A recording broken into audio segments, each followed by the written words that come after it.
شليلا شليلا يا مدي الله شيخ ابو سربينو اويو شليلا شليلا يا ولي الله شيخ ابو سربينو اويو انا ورت waxaan doonayaa midana ka qabsado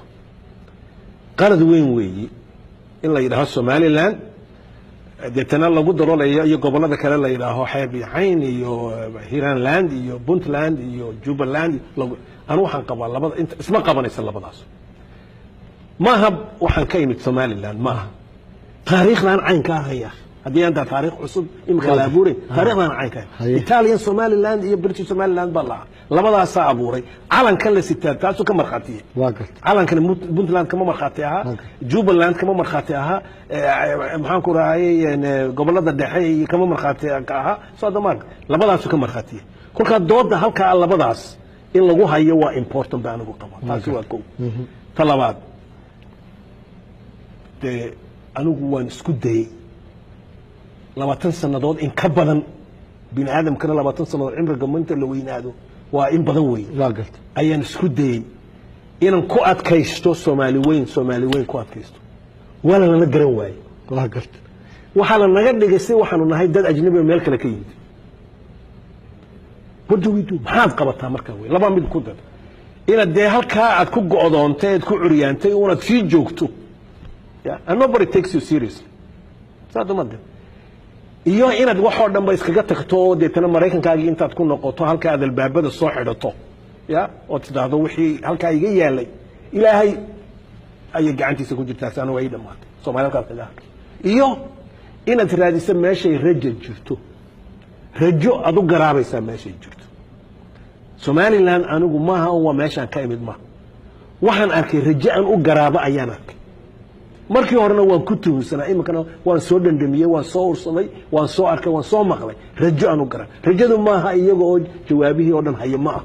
wax badan ayaa ka dhiman qaarkood wadataan ka hadal laakiin rajo ayaan arkay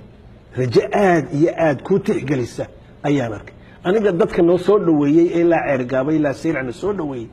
waxa laaliya waxaan u qabtay ma jirto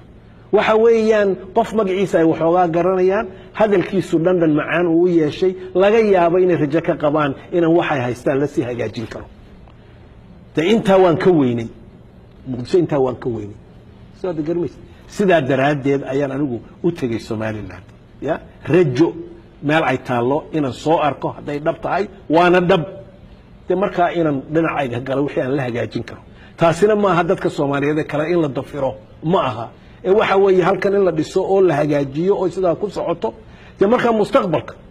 hadii ay u noqoto mesela hagaagsan soo hadamaad garan hadii si kale la isku fahmano waa la eegi doonaa laakiin waxa maanta yaala Somaliland wax dhaama anigu ma arag igamana aha waa halkan ka imid oo qura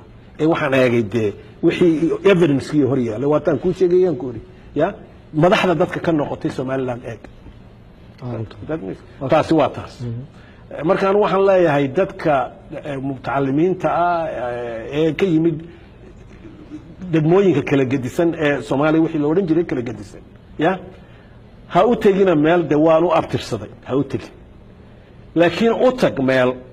waxa yaala rajo iyo xaq adiguna ku dhaadan karto waxna aad ku dari karto ayaa yaala taas aan noqoto marka dambe meeshaad u dhalatay waxay noqonaysaa support bay taa u noqonaysaa saadamada laakiin waxa ka weyn rajada iyo waxa la qabtay oo u garowdo iyo taariikhda la wado oo kula macaanaato sidaado wallahi halkan waxbaan ka tari karaa inaan wax ka